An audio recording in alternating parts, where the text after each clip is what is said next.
Hello, I'm Nenette and welcome to Nenette Chocolates. In today's video I'm going to be showing you how to temper chocolate using the seeding method.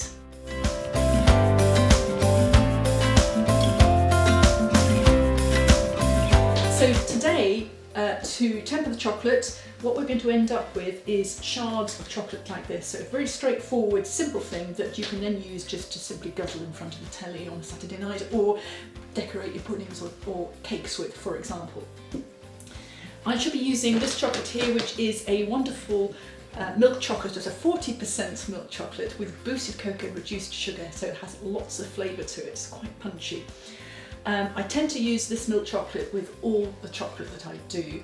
If you're wanting to try this at home, do pop out to your supermarket and you can buy good quality, high cocoa content chocolate to do exactly what I'm showing you today as well. In terms of equipment, all you need is a bowl filled with chocolates.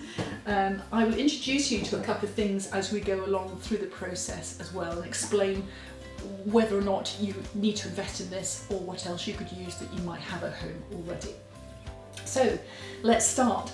What I want to do to start off with is show you about melting the chocolate. So there are a number of different ways you could melt the chocolate. So the first thing I want to do is melt it to its full melting point, which is about 40 degrees. And I shall do that by putting it into the microwave. And I shall set it going for a minute to start off with. This is a domestic microwave, it's nothing special. It's 1000 watts. If yours is not quite as powerful as that, don't worry. It's exactly the same process, it just might take a little longer, that's all. Another method you could use, and you're probably more familiar with, is melting your chocolate in a bowl over a pan of hot water. So both of those methods come with their pros and cons. I tend to avoid the water version because as you will find out in future demonstrations that I will show you when I start to make a ganache, for example, chocolate and liquid don't work particularly well when they are together. They tend to run from the hills with each other. So I tend to avoid that just because of the risk of moisture, which includes the steam, getting into the chocolate. The other pitfall associated with a microwave, of course, is it's very easy to burn your chocolate. So the trick with this is to make sure that you put your chocolate in the microwave in very short bursts of time. So you can see that this chocolate here has been in the microwave for a minute, and I'd say I've probably got about 500 grams of chocolate in here. So you can see from this that it's starting to melt. You can see the gloss on the buttons there, but there's still a lot of buttons going on in there. So I'm going to put that back in the microwave, but for a shorter length of time because I don't want, as I said before, to burn the chocolate. So remember, I'm going to take this up to about 40 degrees and then we will start working on the tempering process after that when the chocolate is melted. So I'm going to put that back in the microwave at full power again. I tend not to mess around with the power settings because that just makes things too complicated, but I shall put it in there for just 30 seconds this time around. So the method I'm using is the seeding method, and what that means is that I will melt the chocolate fully to 40 degrees, and then in order to cool the temperature down to the working temperature, which for milk chocolate, you may recall from my previous demonstration, is between 30 and 32 degrees. I will do that by adding seeds of untempered chocolate, which basically are these buttons. And as those seeds are stirred into the chocolate, they will help reduce the chocolate temperature. So this has had a minute and a half now in 2 short bursts, and as you can see from here, we've now got a much better running consistency, but I can still see some buttons in there which are unmelted. However, what I'm thinking is that if I were to use the warmth of the chocolate that's already melted to stir through, those buttons will melt, and in doing so they will reduce the temperature of the chocolate. So that chocolate, it's not quite up to the melting temperature yet, so I'm going to put it back into the microwave just for literally 10-15 seconds, and that is it. So you can do that just by find the right setting of the microwave to start off with, that always helps. There we go. So that's gone in there for 15 seconds.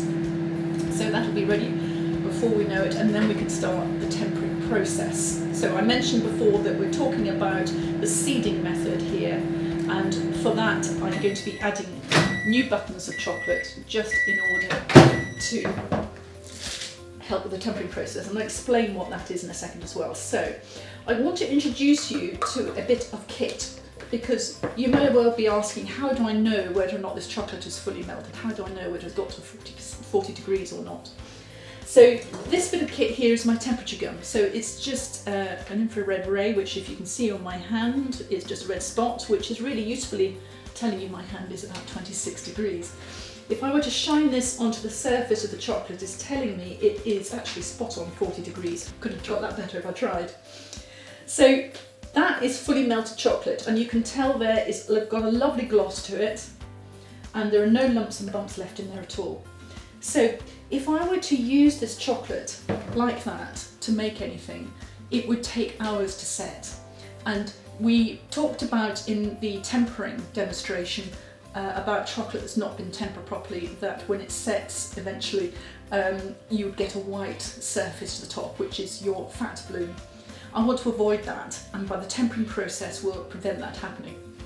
The seeding method is about adding buttons of chocolate like this to my bowl, and by stirring them through, which will take a few minutes, the warmth of the melted chocolate as I stir it through will melt those newly introduced buttons, and by doing that will reduce the temperature of the whole bowl. So it's a mixture of time, movement and temperature, and that is the trick for tempering chocolate. So I'm looking for an end temperature of about 30 to 32 degrees. So all of those buttons now are completely melted. So I'm going to go back to my temperature gun. So these cost about £60, £60, £70, which is quite a lot of money. Instead, you could use a thermometer that you might have in the kitchen for testing the temperature of your meat. You can just dip the metal rod into the chocolate. This measures the temperature of the surface of the chocolate. It's now 33.4 degrees, which is still a tad too warm.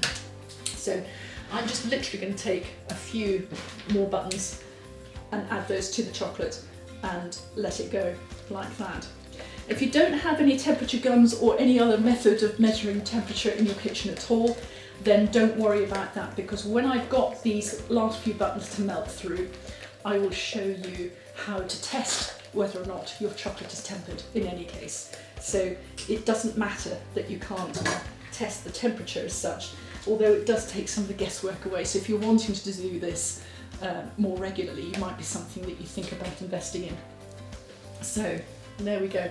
These chocolate buttons are starting to melt through. The nearer you get to your working temperature, obviously the longer it takes for the last few buttons to melt through, so it's a little bit of perseverance towards the end of the process. Right, I'm just going to test where we are now in temperatures. So that is 32.6 or something like that. So it's still a little bit on the warm side, and there's still a few buttons left in there, so just going to continue with a little bit of stirring through there just to finish off those last few buttons. You can possibly avoid it. You just want to avoid having any buttons left in there, especially when you start working on some of the fine work that you do with truffles. You don't really want little buttons of chocolate sitting in your chocolate shells and things. Right, so I think that's about right. So I was talking about how do you know whether or not the chocolate has been tempered properly. So this has a lovely gloss to it now that it's tempered, and you can see that when I put the spatula up in the air like that as well, and there are no lumps and bumps left in there at all. And through experience, I know that that feels about right when I'm stirring it, and obviously if you've never done this before, you're not going to have that, and that's fine. So what you can do is take a blade, this is just a normal palette knife, or you can use a normal knife, doesn't matter. Just dip it in there, tap off the surface, just give it a wipe. And then what I'm going to do is leave that to one side to set, and I'm going to put that over here. That'll take 3 to 5 minutes to set. And what I'm looking for, if you remember about tempered chocolate, is a nice shine or a gloss to the surface of the temperature in that time that it takes to set. And remember, as I said before, if I had used this chocolate melted at 40 degrees and not done the work to it to reduce the temperature down to the working temperature of 30 to 32 degrees, it would take a long time to set. You would probably have to shove it in the fridge, and you wouldn't get the qualities that we need when we are tempering chocolate properly to allow us to work with the chocolate to make all the goodies that we need to. So the other thing that you will find when you test the chocolate like that is to make sure that when you know it's right, if you put your fingers on the surface of the chocolate, if it's left with fingerprints on the top of the chocolate, then it's not tempered properly, it's still too soft. So what you would then do is just stir some more buttons through into your chocolate. You might need to heat it up a little bit again just to allow those extra buttons to melt through, and that's it. So I'm happy that this chocolate is tempered properly. So what I'm going to do now is just create some shards for you so you can see one of the most straightforward things to do with some tempered chocolate. This is the final bit of kit I want to introduce you to, which is my chocolate scraper. So this is just simply a metal blade on a plastic handle, and which I'm sure you could find if you went into a DIY shop. It might be something that you might do the plastering with. You might want to wash it before you start mentioning the chocolate with it as well. So now I've completed the tempering process on the chocolate. Just a very straightforward thing to do is to create some chocolate shards, which you can use to decorate cakes or puddings with, or just sit and guzzle them from the telly. So just tip some of the chocolate onto the work surface like that and create a little puddle of chocolate. Delightful. Then using the chocolate scraper is just gently spread it around on the surface and create a thin layer of chocolate like that. The thinner it is, obviously the faster it will set, and also the more delicate will be your chocolate as well. You'll notice that I've put it on a piece of cellophane here. You can also use greaseproof paper, baking paper, something like that. It just means it's easier to get off the working surface when it has set. You will also find, which is an interesting thing that I mentioned before about tempering chocolate, that it contracts away from the surface as it sets.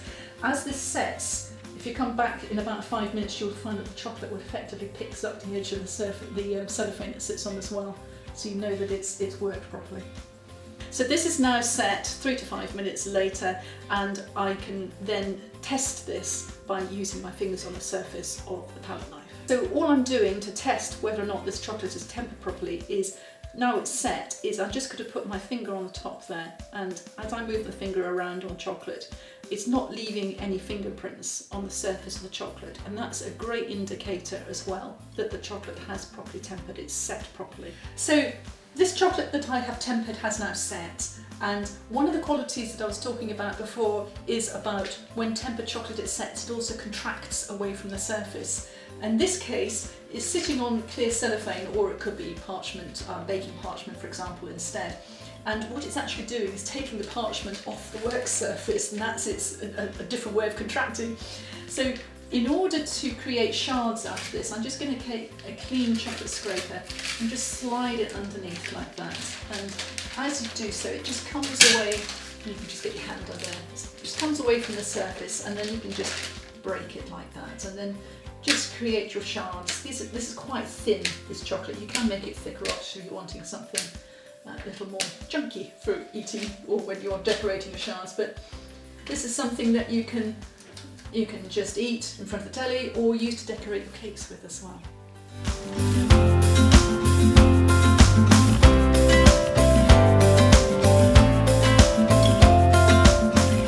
Thank you very much for watching this demonstration. I'm really interested to know what you think and how you're getting along. And therefore please drop into my website where you'll find a contact page, nenettechocolates.co.uk. And if you have any questions, let me know. Also, don't forget to subscribe and to hit the notification bell, and that way you'll get to know about all the future demonstrations when they arrive.